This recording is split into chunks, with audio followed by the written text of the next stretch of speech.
সময় যদি থাকে হালকা ফুলকা এরকম একটা টিফিন, তাহলে খেতে ভীষণই মজাদার হয়। নমস্কার বন্ধুরা, কাজল ভিলেজ কিচেনে সকলকে স্বাগত জানাই। রোজকারের মতো আজও রান্নাঘরে চলে এলাম। আজকের রেসিপি প্রথম থেকে লাস্ট পর্যন্ত দেখতে থাকুন, আশা করছি ভীষণ ভালো লাগবে। তো চলুন তাহলে শুরু করা যাক। একটা কড়া গরম হতে বসিয়ে দিয়েছি, দিয়ে দেবো আমি এর মধ্যে সাদা তেল 1 চামচ। তোমরা চাইলে এখানে বাটারও দিতে পারো। তেলটা যখন বেশ গরম হয়ে যাবে তখনই আমি এখানে নিয়েছি একটা কাঁচা পাকা লঙ্কা কুচিয়ে নিয়েছি, এখানে একটা পেঁয়াজকে এইভাবে টুকরো করে কেটে নিয়েছি, আর 2 কোয়া রসুনকে আমি এইভাবে গ্রেটারের সাহায্যে গ্রেট করে নিয়েছি। সমস্ত উপকরণগুলোকে এই কড়ার মধ্যে দিয়ে দেব। সমস্ত উপকরণগুলোই দিয়ে হালকা একটু নাড়াচাড়া করে নেব, যাতে করে একটা কাঁচা গন্ধ থাকে যে রসুন আর পেঁয়াজে সেইটা চলে যায়। খুব ভালোভাবে নরম হয়ে গেছে, কিন্তু কালার চেঞ্জ হয়নি। এবার আমি গ্যাসটাকে অফ করে দিয়ে এইটাকে একটু ঠান্ডা করতে রেখে দেব। অপরদিকে এখানে আমি 2টো বেশ মাঝারি সাইজের আলু নিয়েছিলাম, ভালো করে খোসা ছাড়িয়ে ধুয়ে সিদ্ধ করে রেখেছি, যাতে করে দেখাতে সুবিধা হয়। একটা ম্যাশার নিয়েছি, খুব ভালো করে আলুটাকে আমি ম্যাশ করে নেব। তোমরা চাইলে এটা হাত দিয়েও করে নিতে পারো। আলুটাকে খুব ভালো করে আমি ভেঙে ম্যাশ করে নিয়েছি। এবারে ভেজে নেওয়া পেঁয়াজ, কাঁচা লঙ্কা, রসুনটাকে আমি এর মধ্যে দিয়ে দেব। সমস্ত পেঁয়াজ, রসুন আর লঙ্কাটা আমি এর মধ্যে দিয়ে দিলাম। এবারে সুন্দর কালারের জন্য দেব সামান্য একটু হলুদ গুঁড়ো, এর মধ্যে দেব আমি একটু টেস্টের জন্য জিরে গুঁড়ো, আর দেব ঝালের জন্য আমি এখানে লঙ্কার গুঁড়ো। তোমরা লঙ্কাটা মানে ঝালটা তোমরা তোমাদের মাপ মতোই ব্যবহার করবে, যে যেরকম ঝাল খেতে পছন্দ করে। একটু ঝাল ঝাল হলেই খেতে ভীষণই ভালো লাগবে। এবারে এখানে দিয়ে দেব আমি আবারও 1 চামচ সাদা তেল। তোমরা চাইলে এখানে বাটারও দিতে পারো, আমি আগেই বলেছি। আর আমি ঘরে থাকা কিছু উপকরণ দিয়ে এই টিফিনের রেসিপিটা আপনাদের সঙ্গে শেয়ার করব। বেশ কিছুটা দিয়ে দেবো ধনে পাতা, যাতে করে টেস্টটা আরো বেশি সুন্দর আসে। এবারে দেবো স্বাদ মতো লবণ বা মাপ মতো লবণ। লবণটা আর ঝালটা আপনারা আপনাদের মাপ মতোই ব্যবহার করবেন। সমস্ত উপকরণগুলো দিয়ে দিলাম। এবারে একটু হাত দিয়ে ভালো করে মাখিয়ে নেব। উপকরণগুলোকে খুব ভালো করে আমি মিশিয়ে নিলাম। বেশ দেখতে আর গন্ধটা কিন্তু দারুণ ছেড়েছে। এখানে আমি আরো একটা থালা নিয়ে নিলাম। থালার মধ্যে একটা এখানে ডিম নিয়েছি, এই ডিমটা আমি ভেঙে এর মধ্যে দিয়ে দেব। ডিমের মধ্যে হালকা একটু লবণ দেব, দিয়ে সমস্ত ডিমটাকে আমি ভালো করে ফেটে নেব। খুব ভালো করে ডিমটাকে আমি ফেটে নিলাম।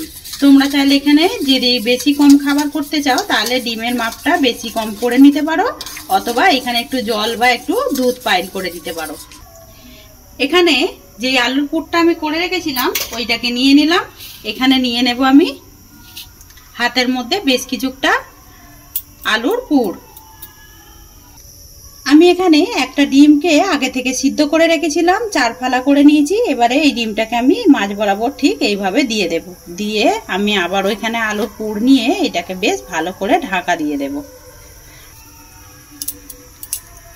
খুব ভালোভাবে এইভাবে ঢাকা দিয়ে দেব। এখানে একটা টিফিন একদম রেডি হয়ে গেছে। এটাকে এবারে সরিয়ে দেব। এখানে নিয়েছি যে ডিমটাকে আমি গুলে নিয়েছিলাম, আর এখানে বেশ কিছুটা টোস্ট গুঁড়ো করে নিয়েছি। এই টোস্ট গুঁড়োটা সবারই চায়ের সঙ্গে খাওয়া হয় এই টোস্টটা দিয়ে। তো আমি বাড়িতে বেশ ব্রেড ক্রাম্বস ছিল না, আমি এই টোস্টটাকে গুঁড়িয়ে নিয়েছি। এবারে যে আলু টিফিনটা করেছিলাম এইটাকে ডিমের গোলায় এইভাবে ভালো করে কোটিং করে নেব। খুব ভালো করে কোট করে নেবার পরে এইটাকে এবারে ঝেড়ে নিয়ে আমি ব্রেড ক্রাম্বসের মধ্যে দিয়ে দেব। দিয়ে খুব ভালো করে আবারও আমি এইভাবে একটু ঢাকা দিয়ে দেব। এটাকে ডবল কোট করার দরকার নেই, একটা কোট করলেই কিন্তু বেশ দারুণ লাগবে। চারিদিক দিয়ে আমি এইভাবে কোট করে দিলাম। অপরদিকে আমি আবারও গ্যাস অন করে একটা কড়া গরম হতে বসিয়ে দিয়েছি। কড়ার মধ্যে একদম হালকা 2 চামচের মতো সাদা তেল দিয়ে দিয়েছি। আমি আবারও বলছি, এখানে কিন্তু চাইলে তোমরা বাটার দিয়েও এটা করে নিতে পারো। এখানে যে টিফিনটা করেছিলাম এইটাকে আমি দিয়ে দেব। এখানে একটা টিফিন আমি দিয়ে দিলাম। একইভাবে সমস্ত টিফিনগুলোকেই গড়ে নেব। এইদিকে আরো একটা বেশ গড়ে নিলাম, এইভাবে দিয়ে দেবো। এইগুলো রেডি করতে টিফিনগুলো বেশিক্ষণ সময় লাগে না। টিফিনগুলোকেই আমি দিয়ে দিয়েছি রেডি করে নিয়ে। এবারে একটা পিঠ উল্টে দেব। আর কতটা মুচমুচে হয় দেখুন, খেতে ভীষণই ভালো লাগে। আমি তো এর মধ্যে ডিম দিয়েছি, তোমরা চাইলে এখানে পনিরও দিতে পারো, অথবা চিকেনকেও কিন্তু বেশ একটু গোলমরিচ দিয়ে লবণ দিয়ে হলুদ দিয়ে একটু সিদ্ধ করে নিয়েও কিন্তু এর মধ্যে ব্যবহার করতে পারো। সমস্ত টিফিনগুলোই আমি উল্টে পাল্টে এইভাবে সুন্দর করে একটু কালার আসা পর্যন্ত ভেজে নেব। তো আজকে টিফিনের রেসিপি আপনারা কে কোথা থেকে দেখছেন অতি অবশ্যই কমেন্ট করে জানাবেন।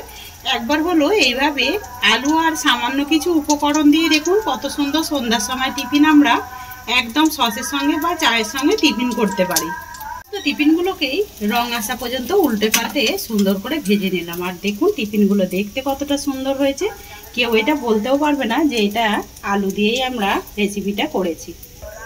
সমস্ত টিফিনগুলোকেই আমি একটা প্লেটের মধ্যে নামিয়ে নেব। সন্ধ্যার সময় এটা কিন্তু বেশ বাচ্চা থেকে বড় সবারই বেশ পছন্দের হবে। তো আজকের এই পুরভরা টিফিনের আলু দিয়ে কেমন লাগলো অতি অবশ্যই কমেন্ট করে জানাবেন। যদি ভালো লেগে থাকে একটা লাইক করে দিয়ে এইভাবে আমার পাশে থাকবেন, এইভাবেই আমাকে সাপোর্ট করবেন। আমার এরকম নিত্য নতুন রান্নার জন্য পাশে থাকা বেল আইকনটি প্রেস করবেন। সবাই ভালো থাকবেন, সুস্থ থাকবেন। ধন্যবাদ। আবারও কোনো নতুন রেসিপি নিয়ে ফিরে আসবো। আজকের মতো এই পর্যন্ত।